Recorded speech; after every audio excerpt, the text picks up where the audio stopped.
Hey everyone, welcome back to Corporate Decoder, the place where we decode the deals that shape our world, and boy do we have a doozy today from Intel.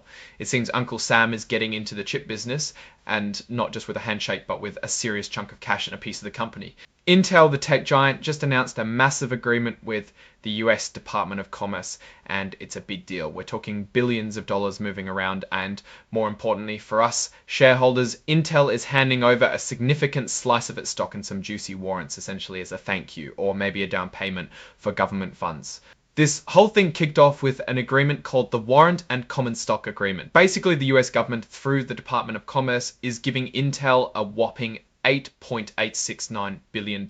Now, this isn't just free money, it comes in two parts. First, about $5.7 billion is being fast-tracked from an existing funding deal called the Direct Funding Agreement, or DFA for short. Think of it as a loan that they're getting sooner than expected. The other part, around $3.7 billion, is tied to something called the Secure Enclave Program. This is part of the CHIPS Act, which is all about boosting American semiconductor manufacturing. So Intel is getting government money to build out this secure chip production capability. Now for the really juicy part for us, how Intel is paying for this. As a condition for getting these disbursements, especially the secure enclave ones, Intel has agreed to issue a huge number of shares to the US government, up to 433 million shares. That's a lot of stock. Right off the bat, about 274 million shares are being handed over. The price for these shares is tied to when and how much of the fast-tracked funds arrive. If all of it comes through on the expected closing date, the price is about 20.74 cents per share. But it gets more interesting. Another 158 million shares are being put into an escrow account. These shares will be released to the government as the secure enclave funds are dispersed. The price for these escrowed shares is a flat $20 zero, and that's not all. Intel is also issuing warrants to the Department of Commerce. These warrants give the government the right to buy an additional 240 million shares of Intel stock. These warrants can only be used if Intel stops owning at least 51% of its foundry business, which is its chip manufacturing service. If they do exercise these warrants, the price would be $20 zero nice per share. Now, you might be wondering, when can the government sell these shares? Well, the Department of Commerce can't sell any of these shares until at least a year after the deal closes. After that first year, they can only sell them in big public offerings. This is important because it prevents the government from flooding the market and crashing Intel's stock price. The government also has what are called registration rights, meaning Intel has to help them sell these shares by filing the necessary paperwork with the Securities and Exchange Commission. They need to get a filing done by early September. Here's another really interesting bit. The government's shares actually come with voting rights, and for the most part, the government has agreed to vote these shares just like Intel's own board of directors recommends. This means the government essentially aligns its voting power with Intel's management, at least on most issues. However, there are caveats like not being forced to vote in ways that violate the agreement itself or harm the company's relationship with the US government. Intel is saying that this stock and these warrants are being sold without being registered with the SEC.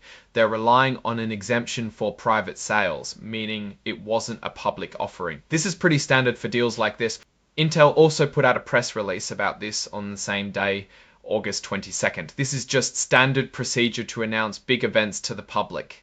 This section is all about the risks, and wow, Intel is not holding back on the potential dark clouds hanging over this deal. They're basically saying this agreement could go sideways in a lot of ways. First off, there's no guarantee they'll get all the money exactly when they expect it, or even at all. Funding from governments can be, well, unpredictable. It depends on Congress approving the money and on the executive branch actually getting it. Pretty standard government risk. Then there's the risk of laws changing or a new administration coming in with different priorities. What if a future government decides this deal wasn't actually authorized or tries to back out of it? They also mention that the Department of Commerce could change the terms of the deal to fit new federal laws, and that no other part of the US government has committed to supporting this. So imagine a government agency having a deal, but other government parts could potentially mess with it or even sue over it. And dealing with the government is tricky because they have a lot of legal defenses. Intel also admits they're still trying to figure out the exact financial, tax, and accounting consequences. This deal is complex, and it's possible there could be some negative impacts like unexpected costs or losses that show up in their future financial reports. They're giving up their right to receive future funding in the form of grants for this deal, and they're worried this might make other government entities hesitant to give them future grants. Since Intel is in a capital-intensive business and works with governments a lot, this could make it harder and more expensive to get funding down the road. And of course, the dilution by issuing all these shares, especially at what seems like a discounted price compared to where the stock might be, existing shareholders will own a small piece of the company. If those warrants get exercised, it could get even more dilutive. With the government owning a potentially huge chunk of Intel, it changes the power dynamics. Even though the government agrees to vote with the board for now, having a major government shareholder could make it harder for Intel to pursue future deals that might be good for shareholders. Other companies might also be wary of doing business with Intel if the US government is a major stakeholder. Remember that most of Intel's revenue, around 76% last year, comes from outside the US. Having the US government as a big shareholder could create new regulations or restrictions in other countries. Imagine other nations looking at Intel and seeing it as too tied to the US government, potentially putting them at a disadvantage. And Intel's bracing for the unknown. They admit they don't know all the consequences of this deal. There could be negative reactions from investors, employees, customers, suppliers, or even foreign governments. There might be lawsuits, and the company could face a lot more public and political scrutiny. Here's a quick look at the official documents attached. We have the form of the warrant, the main agreement itself, and the press release. And then there's the cover page interactive data file, which means everything is nicely formatted for computers to read. And finally, the report is signed off by April Miller-Boise, Intel's Executive Vice President and Chief Legal Officer. This confirms the authenticity of the filing. So what's my take on all this? Well, Intel is getting a ton of government money, which is great for its future capacity and alignment with US policy. The company is clearly making a strategic play to secure significant funding and support, especially for its semiconductor manufacturing ambitions. On the flip side, becoming a quasi-government owned entity brings a whole host of unique risks.